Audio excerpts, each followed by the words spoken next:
There are different stages in our life and also different phases. It's kind of the crossroads for them because it's not just the end of their period, but it's also going to prompt a lot of emotional, psychological questions about like who they are, what they want.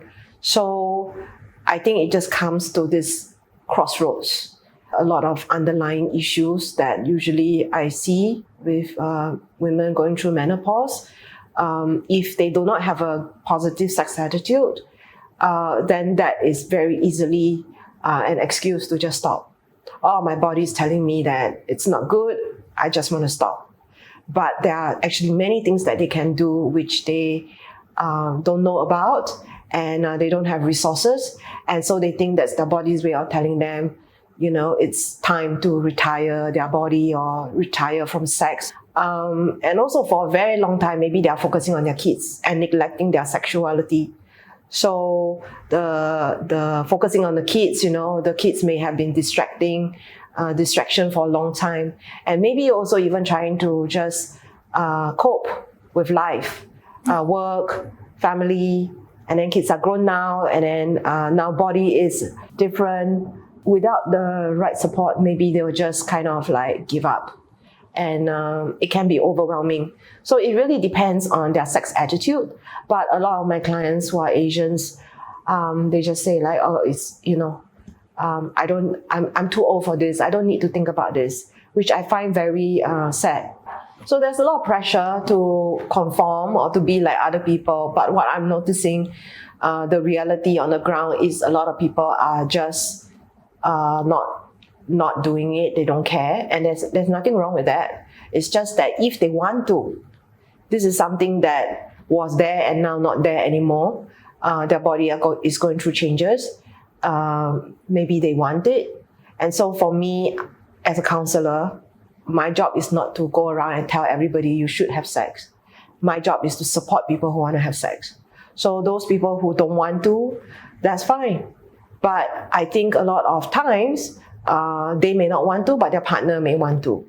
So sex is not just an individual experience, it's also with your partner or partners. And so that would be maybe the motivation for a lot of them to seek support. But for whatever reason, if they want to, yes, get support. A lot of women who are coming to me for support around sexuality in their menopausal years is because they are afraid of their partner cheating or leaving them, or like what will happen to the family if the family broke down, what will happen financially for the whole family, what would it mean. So really a lot of what pushes them to get support is fear-based, which doesn't help when then the whole attitude around it is sex is a duty, it's a chore, it's something I must do. And then there becomes this pressure and resentment around it. If you shut down your sexuality, how is this going to impact your body? How is this going to impact your life?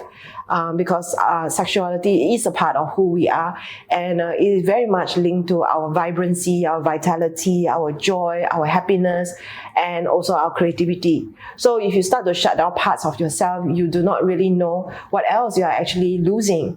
Not to mention that sexual health is not just about the ability to have sex or the ability to have pain-free sex. It's more than that, because if your vaginal muscles are not strong, for instance, your pelvic floor muscles are not strong, you may be more likely to develop incontinence, bacterial infection, UTI. So our genitals is the base of our body.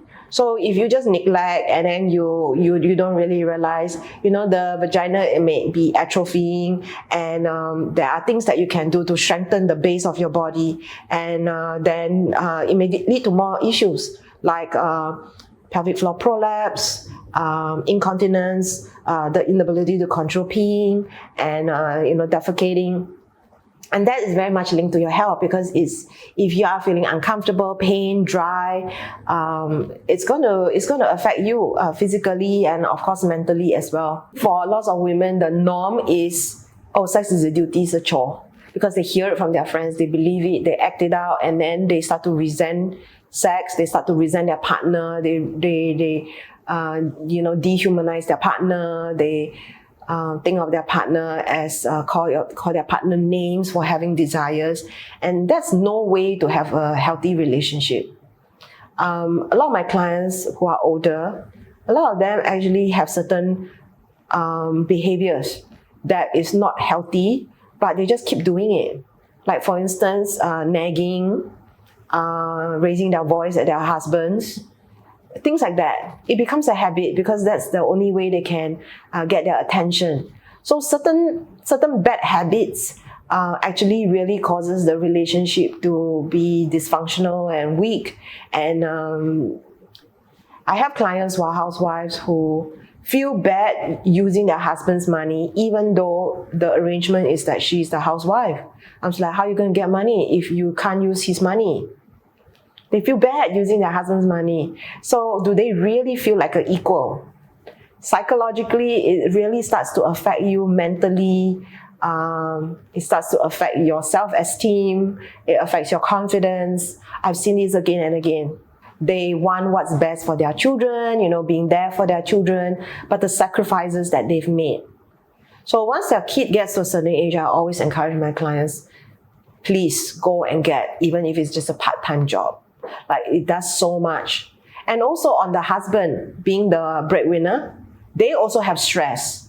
They have a lot of fear of losing their job. So the amount of pressure that he's shouldering. So they also, I have had clients, they really want their wives to work part-time. We want to have a good relationship with someone. We do have to put in effort to maintain the relationship. Just because you're married and you've been married for a long time, when things change, there needs to be more communication around it. I find that Asians are not very good at communication because we have this culture of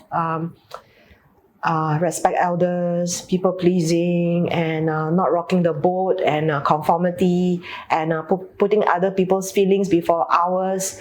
And so a lot of my clients have difficulties asserting themselves and speaking up, and so they are miserable in their relationship, extremely miserable. They feel trapped, they feel unhappy. They don't have the skills to open up the relationships. They can't even say what they want for dinner. Working at it, quality time, and resolving issues, learning how to find your voice, speaking up, learning how to, I call it fight fair. Even if you have disagreements, like how do you deal with it in a way that doesn't tear the other person down? Yeah, I think a lot of people forget that when you're married, you want to have fun together. Work is already so stressful. They want to have fun together. They want to have happy memories. Not, you should do this, you need to do this, you must do this. Marriage needs to be more than that. When the kids come along and it's your own flesh and blood, parents being parents, they sacrifice so much, and they really need reminders on taking care of themselves. And if you are habitually sacrificing so much of yourself for so many years, you actually need to break that habit.